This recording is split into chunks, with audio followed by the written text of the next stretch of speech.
Okay, so part two of this functional imaging lecture is related to measuring brain activation.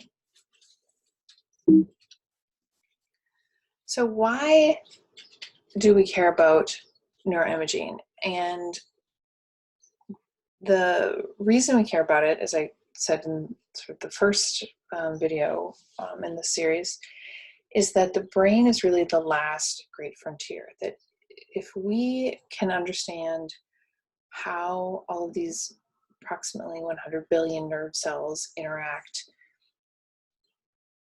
we can understand all aspects of human behavior, and it can lead to the change in how we think about or how we facilitate recovery in really any capacity. We know we've only just really started to scratch the surface of our understanding of the brain, which is really why I wanted to pursue my PhD in neuroimaging, because I felt like I couldn't understand why, if you apply these two interventions to somebody with a neurologic injury, it looks very similar. Why is it so different? Why can the response be so different? So I really wanted to be able to look to the brain to see if I could figure out more of why that is. Ultimately, what we can do with functional neuroimaging is understand the neurologic underpinnings of everything that we do. Because all learning and change in behavior, which is what PT is, changing in behavior, is supported by changes in your neurologic function. It's ultimately changes in how the brain activates the muscle, how the brain activates a motor plan, how it recovers following an injury. It's all changes in your brain. So if we can understand the neurologic underpinnings of it, we can better individualize our treatments. We can understand differences in recovery, et cetera, et cetera.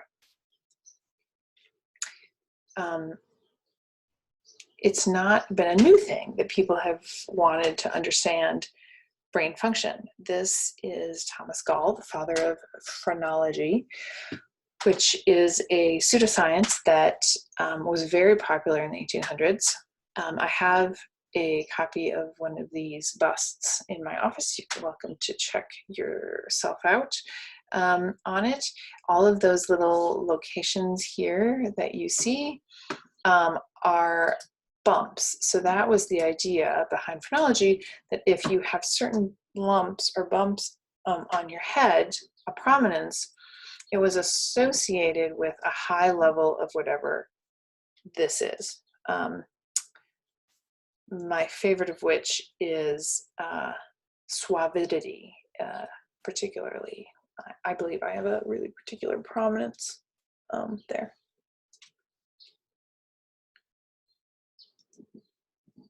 There it is. So the things to consider with these methods are, again, similar to the structural imaging that we covered primarily in the last class, is the spatial and the temporal resolution. So spatial resolution, of course, is related to space, and temporal is related to time. So one of the earliest kinds of functional imaging is PET, positron emission tomography. And basically what you need to know about this is that you inject a radioactive substance. Basically, it's a radionucleotide that decays at a certain rate. And it gets taken up by typically glucose, although you can do it by a number of things. And then the person does something, and a scan happens, and it can see where, if you tag glucose, make it radioactive, and then the brain works, where the brain is working takes up more of that glucose. And so you can see what parts of the brain are working.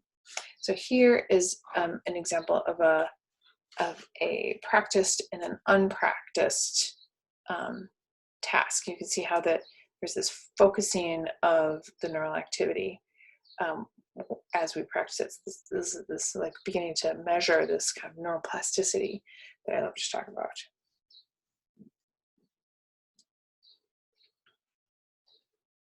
So hearing text in unpracticed language, and the bottom is practiced language. So one question I have for you is, what area are each of these in? What areas is each of those? And does that make neuroanatomical sense? The top one is Wernicke's area, prefrontal area, and then Wernicke's area, which is in the temporal lobe. You see there with that top arrow, and the bottom is Broca's area, which is the motor speech area. So this tells you about why that happens. The breakdown of the radioactivity related to its action. I put this in as just an FYI, if you care. Basically, it also explains why PET does not have as precise spatial resolution as fMRI, which we're going to talk about next. I'll let you guys go through this on your own. A cool clinical image of PET was this finding that tagged radionucleotide to these amyloid tracks cells in the brain, and found that you could image, given some imaging of Alzheimer's, which typically cannot be diagnosed until after death or during an autopsy. But this what is starting to move the needle towards being able to actually image it live. So the advantages of PET is that it has better spatial resolution than EEG. EEG is the thing where you have all the electrodes on your head and you're looking at the way the signals. It's quiet, and you can decide what kind of nucleotide you care about that you want to tag your radionucleotide to. For example, you might care about a particular neurotransmitter or something like that. You have to have this thing that creates the isotopes, cyclotron, that creates the isotopes right on site, because as soon as after it's made, it starts to break down, and that breaking down you want to have happen when it's in the subject's body. Functional MRI. So functional MRI, it's a lot like a regular MRI, but it's functional instead of just a picture. So this is an indirect measure of neural activity. So a direct measure of neural activity is like sticking a needle in somebody's brain and looking at its firing pattern. This is something that we do. We do this in animals. We also do it in people when they are having brain surgery anyway. Oh, as long as we're in there and your skull is off and there's your brain just sitting there, can we poke some needles in your brain and do some experiments? And oftentimes, shockingly, people say, yes, we've learned a tremendous amount by doing that. This is not that. This is an indirect measure of neural activity. It uses something called a blood oxygen level dependent signal.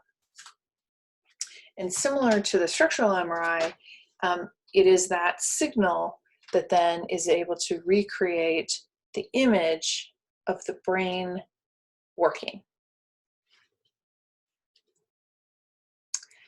So the fundamental basis of why this works is something that we knew a long, long, long time ago. Charles Sherrington is considered the father of neuroscience, and he discovered that when our brain is working, there's a rush of blood to that area. This is because the neurons that are working hard when you're thinking need that extra oxygen consumption, basically the fuel sort of for the neurons, for the hard thinking. And like we talked about in the previous video, water, which is blood, is made up of a lot of water, are essentially little magnets. And so when that, with that rushing around, you get this signal. There's also an interesting factor that causes the fMRI to be discernible, and that is that you have all this rushing of oxygen, but then once the oxygen is taken up by the hemoglobin, it changes the nature of that hemoglobin. It changes the signal. And so the ratio of this oxygenated to deoxygenated hemoglobin is what the MRI is able to pick up. So this is an image of an MRI. It's supposed to be spinning. It's not. I don't know why. But you can see these bright areas. This is the functional image being superimposed on top of the anatomical image. Anatomical MRI image is a what kind of image? You're gonna all think about that and write that down. It's a T1 image. Very good. I'm sure everybody got that. This fMRI is a T2 image. So same idea in that there's these comparisons between the different voxels in the brain. Just say, are you active or are you not active?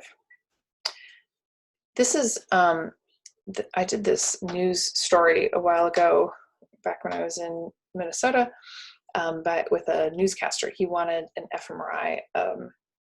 This was relatively new technology back then, and he wanted an fMRI of himself. So there he's getting put into the head coil there. This mirror here allows you to see outside, so you can see a stimulus.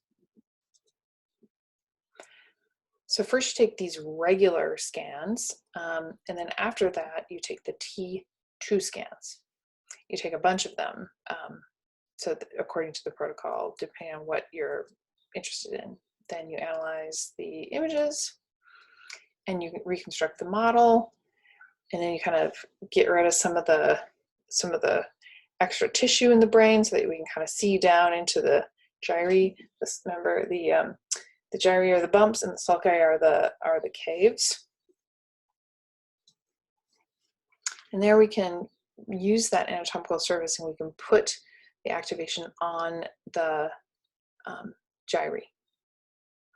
In this case, Sven, that was the newscaster, was tapping the fingers on his left hand. So that makes sense. So this is the front of the brain to orient you. This is the back of the brain, occipital lobe. It's kind of hard to see, but this is the temporal lobe. So you can always orient yourself when you're looking at a brain because the temporal lobe points forward. So it's kind of like this. So it's like, here's the brain, front of the brain, and the temporal lobe goes like that. So you can tell that this is a right hemisphere.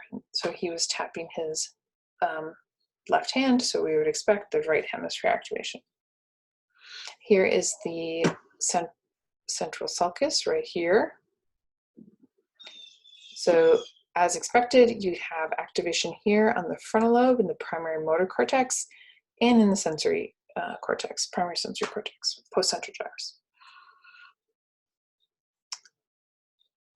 As you know, the motor cortex is organized in somatotopic organization, and there was Sven. We put this on the news show. He was very delighted with that. So when Sven was typing his right ankle, so he had to move his hand, but we also had to move his ankle. So that somatotopy makes a lot of sense because, like, here's the hand, here's your face, here's the foot and ankle here. So then we expect that that activation is going to be there in that longitudinal fissure and along the midline there. He then, we had him do a task where he was visualizing moving a task. He was actually visualizing running because that's what he wanted to do, even though it didn't make a whole lot of sense, but we let him do it anyway. So he's visualizing running versus actually moving his ankle. And we see the activation. All the blue pieces are related to visualizing, and all the orange and warm colors are related to moving. We also had him, I did an MRI of him forecasting the weather. He was the weather person. And he did these little science segments. And here you can see the difference between reading text, so reading an article, and actually forecasting the weather. And this I actually found quite interesting because the green, so all the green activation is forecasting. And how you forecast is that you look at these maps. So he logged into his I don't know, weather sites where they see those models and pictures of the weather trends, and he logged into that and he was looking at that while he was in the MRI, because you have that mirror above your head so you can actually see. We have a screen that we can project and you can then see. So he was forecasting the weather, and you can see that there's this interesting activation in not just the occipital lobe, but in the parietal lobe, which is important for that kind of spatial relationship and understanding what that the patterns that he was seeing. So this is kind of just FYI, but here is typically how a task is done. You have a rest period, and then you do something, and then you have a rest period, and then you do something else. Rest, alternating like that. So here's where those are: rest, and this is tracking. We just had doing a tracking task. This is a different study I did, and this is imagining moving your finger. So we did this in healthy people and people with stroke. So first they weren't moving, then they were actually moving, weren't moving, imagining moving. And one of the things we wanted to understand is what areas of the brain are similar in somebody with a stroke when they are just imagining moving their hemiparetic limb versus actually moving a limb. So you can see that there's this signal that goes up and then it goes down, it goes up and it goes down. And then we're able to localize that in each brain area to see, is this associated with the task or not? If it goes up, there is brain activity associated with that task. Clinical applications of this is really important in terms of brain resection for example, tumor or epilepsy, seizure disorders. They want to map important areas of the brain, for example, like speech, to make sure that they don't take that part out. So here's the tumor. Here's the area of brain associated with speech. They had the person perform a speech task and probably listen to a speech task. And then they highlight that. Then during the surgery, they have this MRI going, they have it mapped out on the person's individual brain, and then they're able to go in, take out the tumor, and avoid that area. So there are some limitations. There's some lack of temporal resolution because it takes a while. Think about what the signal is. It's this blood rushing to the area, and that takes a while. It actually takes seconds, which is an eternity in terms of neural signaling, which is measured in hundreds of milliseconds.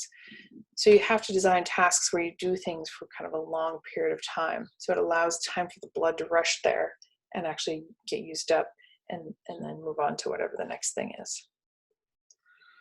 Again, there's a problem with movement. So it's like, because if the computer is mapping this grid and then the brain moves, the computer doesn't know that. It thinks that box has now just changed its signal in the next slice. And so it will give you a false idea of activation. Advantages is it can, as I said before, it can be performed repeatedly. There's really no known risks if precautions are followed. Excellent spatial resolution can be used to study the whole brain or specific regions of interest. Here's a good question. I think I'm going to leave that one for you guys to post on your Muddiest Point discussion board. So the answer to this, as well as any other questions that you have. There's other kinds of imaging. This is called diffusion-weighted imaging. There's also diffusion tensor tractography, DTI. This measures the white matter tracks within the brain. So here is somebody with okay, so let's just orient here. So we've got front of the brain, back of the brain. Here's the cerebellum, ventricle, corpus callosum. Here is a coronal slice. So that's a mid-sagittal slice, coronal slice. But here you can see this is the left-hand side, the right-hand side. So you can see in somebody with stroke, there's all these nice tracks. I wonder if you guys can guess what track this is. What is this track? It's motor. It's associated with function. It's really important. What do you think that is?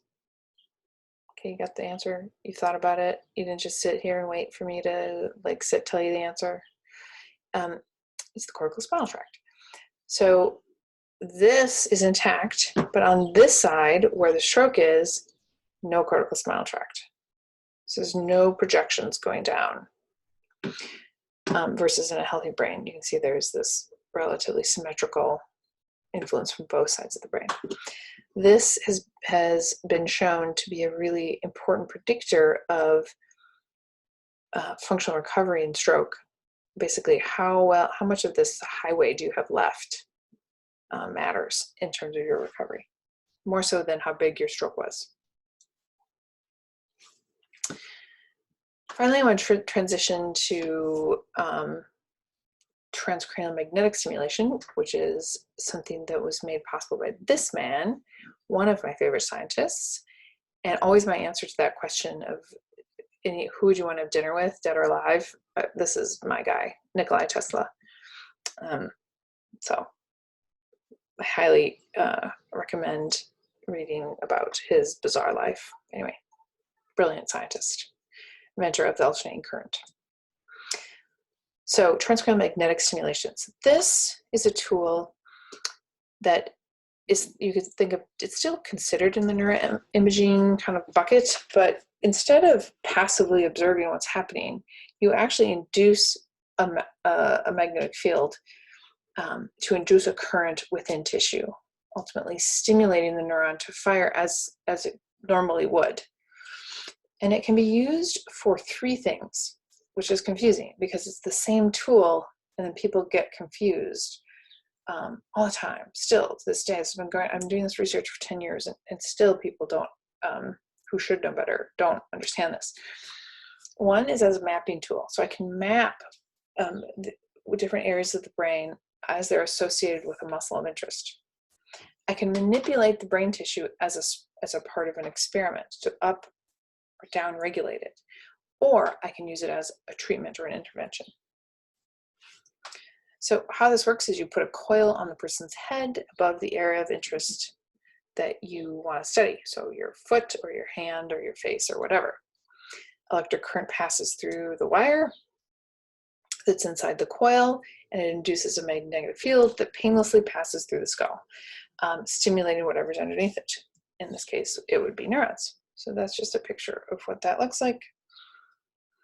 Here you can see the coil on somebody's head. Here we have the computers reading out the signals in the muscles that we're interested in through EMG. TMS stimulating here. This is like the brain. This is the gyrus. Here the interneurons, intercortical interneurons here, ultimately stimulate the pyramidal cells, which is in layer 5 of the cortex. Here's a cortical spinal axon, synapsing in the spinal cord. Ultimately, this is then a peripheral nerve going out to the muscle. Here we have these electrodes on the muscle that we care about. We amplify that signal, and then we're able to record a motor evoked potential, or an MEP. So I stimulate the brain, and I can fish around in your brain until I find the spot associated with that muscle of interest. Super cool.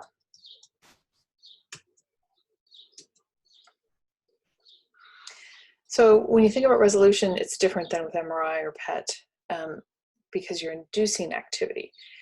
In that way, you can think of it as the same as recreating what is happening in your neurons. So the ways to use TMS, as I said, is this probe, so there's different measures that we can do to probe how excitable your brain is. We can transiently increase the excitability in that area of the brain, or we can decrease it and see what happens. Or we can do that and pair it with some kind of behavior. So from a PT perspective, that might be pairing it with rehabilitation. It's pretty darn safe tool, especially at low frequencies, which are frequencies that inhibit neural activity. There's very rare, but has been documented evidence of seizures. Therefore, when we do TMS experiments, we don't allow people who've had a seizure in the last 2 years to participate. There's it's been around for a very long time, really since the 80s, and there's really no long-term harmful side effect associated with it. You cannot, however, have metal devices in your head. So again, the pacemaker problem. Or if you have, like, say, an aneurysm clip or something in your head, you wouldn't probably want to stimulate over that. And we'll talk more about what that applications of TMS throughout the rest of the course. Thanks for your attention.